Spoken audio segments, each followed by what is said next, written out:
3월 24일 금요일 하나님께서 주시는 말씀은 사무엘상 26장 13절부터 25절까지입니다. 봉독하겠습니다. 이에 다윗이 건너편으로 가서 멀리 산 꼭대기에 서니 거리가 멀더라. 다윗이 백성과 넬의 아들 아브넬을 대하여 외쳐 이르되 아브넬아 너는 대답하지 아니하느냐 하니 아브넬이 대답하여 이르되 왕을 부르는 너는 누구냐 하더라.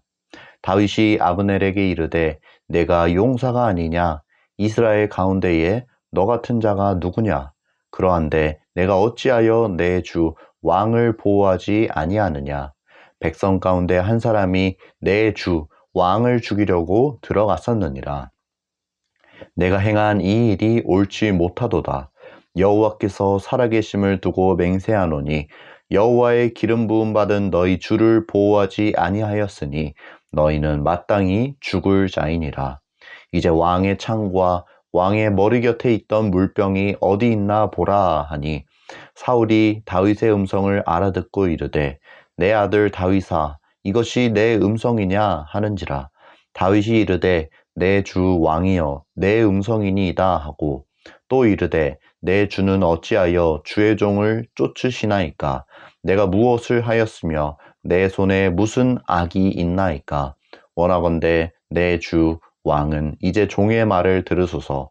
만일 왕을 충동시켜 나를 해하려 하는 이가 여호와시면 여호와께서는 재물을 받으시기를 원하이다마는 만일 사람들이면 그들이 여호와 앞에 저주를 받으리니 이는 그들이 이르기를 너는 가서 다른 신들을 섬기라 하고 오늘 나를 쫓아내어 여호와의 기업에 참여하지 못하게 함이니이다.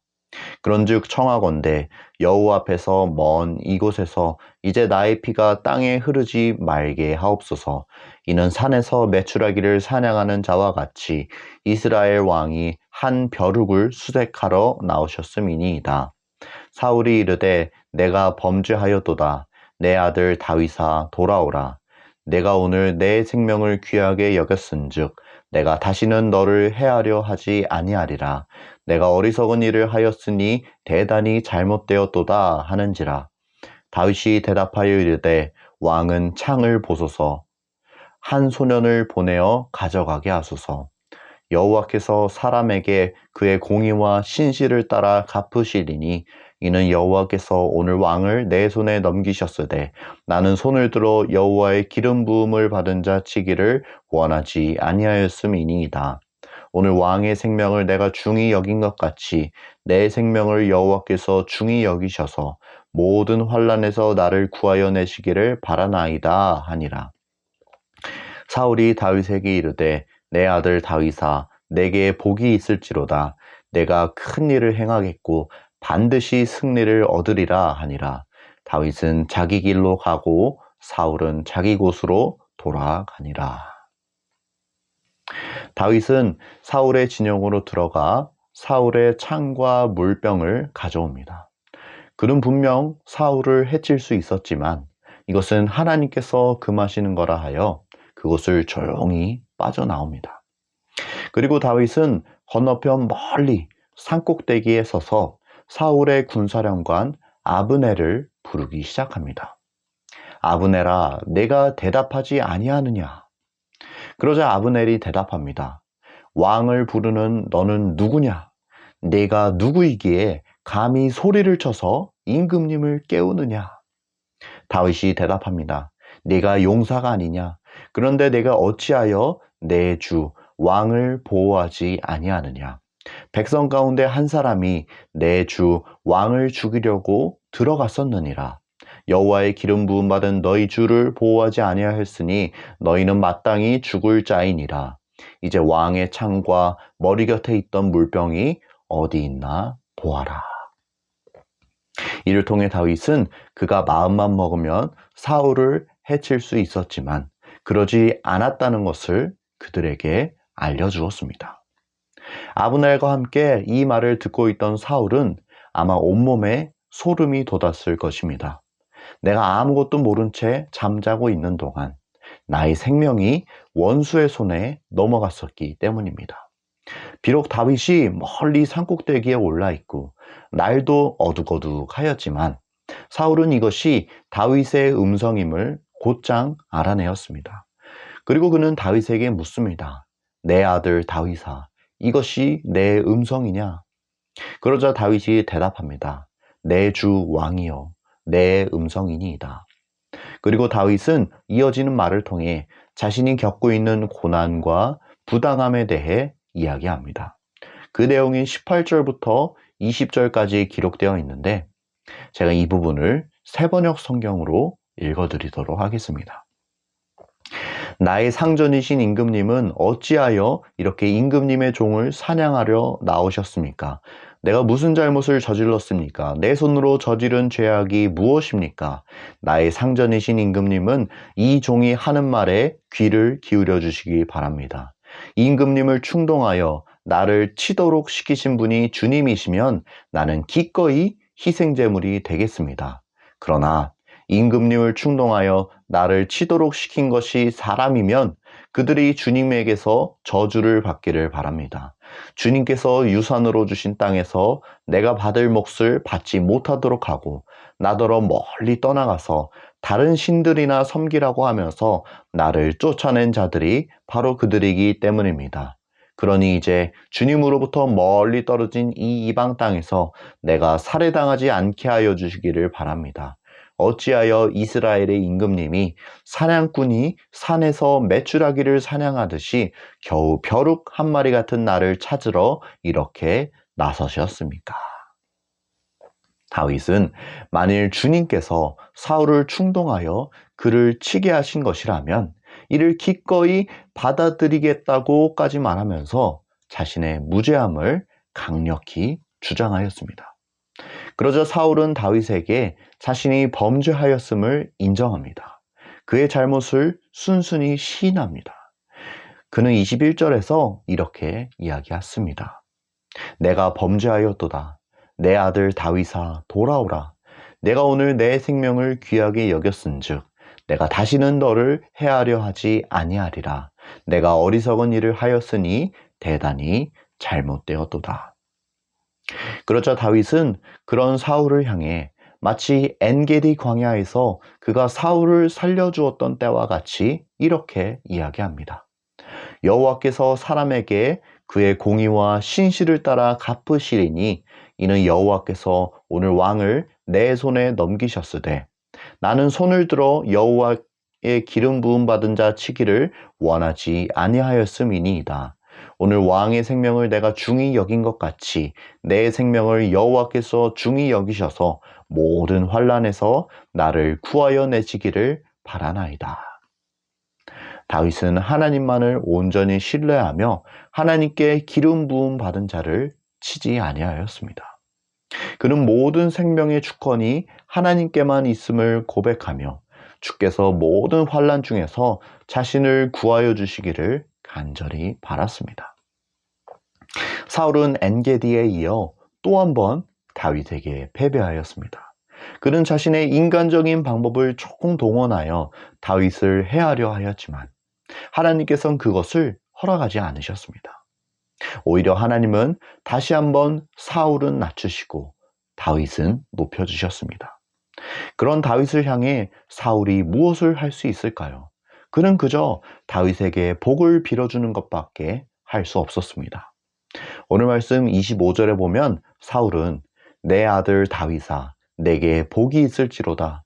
내가 큰 일을 행하겠고 반드시 승리를 얻으리라 라고 그에게 복을 빌어주었습니다. 여기까지가 오늘 우리가 읽은 본문의 내용입니다. 오늘 주시는 메시지입니다. 첫째, 하나님의 유산을 사모하라. 요즘에 사무엘상 말씀을 보면 다윗이 계속해서 사울에게 쫓기는 내용이 나옵니다. 우리는 그냥 이것을 글로 읽으니 잘 체감이 되지 않지만 이때 당시에 다윗이 느꼈던 공포와 두려움은 이루 말할 수 없었을 것입니다. 그는 항상 촉각을 곤두세우며 언제 어디서 자신을 죽이러 올지 모르는 사울을 피해 늘 도망 다녀야 했습니다. 영화 중에 보면 스릴러 영화가 있지 않습니까? 살인마가 주인공을 죽이려고 점점 다가올 때에 우리는 그 영화에 몰입하여 함께 긴장하게 됩니다. 그런데 다윗에게는 이러한 일이 어느 특별한 사건이 아니라 일상이었다는 것입니다. 그가 매일매일을 얼마나 긴장 속에서 살아가야 했을까요? 아마 보통 사람이었다면 모든 것을 다 팽개치고 도망갔을지도 모릅니다. 다 버려두고 그냥 포기해버리는 것입니다. 그러나 놀라운 것은 다윗이 그의 자리를 끝까지 포기하지 않았다는 것입니다. 포기하면 쉽습니다. 포기하면 편합니다. 끝까지 이스라엘의 왕 하지 않으면 되는 건 아닙니까? 하나님께서 주신 약속 포기하면 되는 건 아닙니까? 그러면 이 지긋지긋한 도피 생활도 마칠 수 있는 것이 아닙니까? 그러나 다윗을 통해 우리가 배워야 하는 것은 그가 하나님의 유산을 끝까지 포기하지 않았다는 것입니다. 오늘 말씀 19절에 보면 이런 말씀이 기록되어 있죠. 원하건대 내 주 왕은 이제 종의 말을 들으소서. 만일 왕을 충동시켜 나를 해하려 하는 이가 여호와시면 여호와께서는 재물을 받으시기를 원하이다마는 만일 사람들이면 그들이 여호와 앞에 저주를 받으리니 이는 그들이 이르기를 너는 가서 다른 신들을 섬기라 하고 오늘 나를 쫓아내어 여호와의 기업에 참여하지 못하게 함이니이다. 무슨 이야기지요? 사람들이 다윗을 향해 너는 가서 이스라엘의 하나님이 아닌 다른 신이나 섬기어라. 여호와 하나님이 아닌 다른 신을 섬기어라 라고 이야기하며 그를 쫓아낼지라도 다윗은 결코 하나님을 포기할 수 없다는 이야기입니다. 하나님이 나에게 주신 약속, 이스라엘의 왕으로 세우시겠다는 약속, 그 약속이 나에게 주어져 있기에 나는 결코 하나님을 포기할 수 없다는 것입니다. 누가 뭐라고 해도 여호와 하나님이 그분만이 나의 참 하나님이시며 그분만이 내가 사모할 분이기 때문에 나는 결코 포기할 수가 없다는 것입니다. 모든 것을 포기하고 싶었던 다윗. 그런 그를 붙들어주고 지탱해 주었던 힘은 그가 하나님을 사모하는 데서 나왔던 것입니다. 하나님이 내게 주실 그 유산을 사모하는 데서 나왔던 것입니다. 그렇다면 여러분은 어떻습니까? 포기하고 싶은 인생, 주저앉고 싶은 신앙의 여정 가운데 하나님께서 여러분에게 주신 약속은 무엇입니까? 하나님께서 여러분에게 주실 유산은 무엇입니까? 여러분은 정말로 그 하나님을 간절히 사모하고 계십니까? 그분만을 간절히 사모함으로 끝까지 포기하지 않고 결국에 그분께서 주실 유업을 상속받는 우리 모두가 될 수 있기를 간절히 소원합니다. 둘째 주시는 메시지입니다. 행동의 변화가 진짜 변화이다. 오늘 말씀을 읽다 보면 엔게디 광야가 떠오릅니다. 사울이 그곳에서 뒤를 보기 위해 굴로 들어왔지만 다윗이 그를 살려주지 않았습니까? 그리고 사울은 그런 다윗을 향해 나는 너를 학대하되 너는 나를 선대하니 너는 나보다 의롭도다 라고 말하며 자신의 잘못을 인정합니다. 오늘 본문과 꼭 닮은 내용입니다. 그런데 문제는 무엇이냐면 이 사건 후에 사울의 행동이 전혀 변화되지 않았다는 것입니다. 사울은 엔게디 광야에서 소리 높여 울며 자신의 잘못을 인정합니다. 그러나 그 후에 그의 행동이 어떠했습니까? 여전히 그는 다윗을 용서하지 못하여 그를 죽이지 못해 혈안이 되어 있었습니다. 오늘 말씀도 마찬가지지요. 21절에서 사울은 다윗에게 내가 범죄하였도다. 내 아들 다윗아 돌아오라. 내가 오늘 내 생명을 귀하게 여겼은즉 내가 다시는 너를 해하려 하지 아니하리라. 내가 어리석은 일을 하였으니 대단히 잘못되었도다 라고 이야기했습니다. 그러나 사울은 이후에도 다윗을 향한 적개심을 버리지 못하였고 그는 진정으로 변화되지 못한 것을 우리가 말씀을 통해 살펴보고 있습니다. 이것을 통해 우리가 알 수 있는 것은 우리의 진정한 변화란 말의 변화가 아닌 행동의 변화라는 것입니다. 우리의 이 입술이 얼마나 가볍습니까? 입술만 가지고서는 능히 하지 못할 일이 없습니다. 하지만 우리는 오늘 말씀을 통해 깨닫게 됩니다. 진정한 변화는 말의 변화가 아닌 행동의 변화라는 것을 말입니다. 잠시 여러분 스스로를 돌아보시길 바랍니다. 나에겐 진정으로 변화된 그리스도인의 모습이 있는가? 아니면 여전히 똑같은 문제를 가지고 나의 입술로만 변화를 말하고 있는가? 스스로를 돌아보시고 하나님의 은혜를 구하시길 바랍니다. 하나님께서 우리의 입술뿐만이 아니라 우리의 행동까지도 변화시켜 주시길 기도하길 바랍니다. 그리하여 우리 모두가 진정으로 변화받고 하나님 앞에 새로워질 수 있기를 주님의 이름으로 간절히 축복합니다. 함께 기도하겠습니다. 사랑의 주님, 오늘 말씀을 통해 주님의 귀한 음성 들려주시니 참으로 감사합니다. 오늘 들은 말씀대로 그 말씀을 믿음으로 받아들고 말로만 행하는 것이 아닌 행동의 변화가 있는 그런 그리스도인들 될 수 있게 은혜를 베풀어 주시옵소서. 하나님만을 더 사모하고 하나님께서 내게 주실 유산을 기대하며 나의 이 신앙의 여정, 나의 이 믿음의 여정을 끝까지 포기하지 않고 끝까지 주님과 동행할 수 있기를 원합니다. 주님 우리와 함께하여 주시고 은혜 위에 은혜를 더하여 주시옵소서. 감사드리오며 예수님의 이름으로 기도드립니다. 아멘.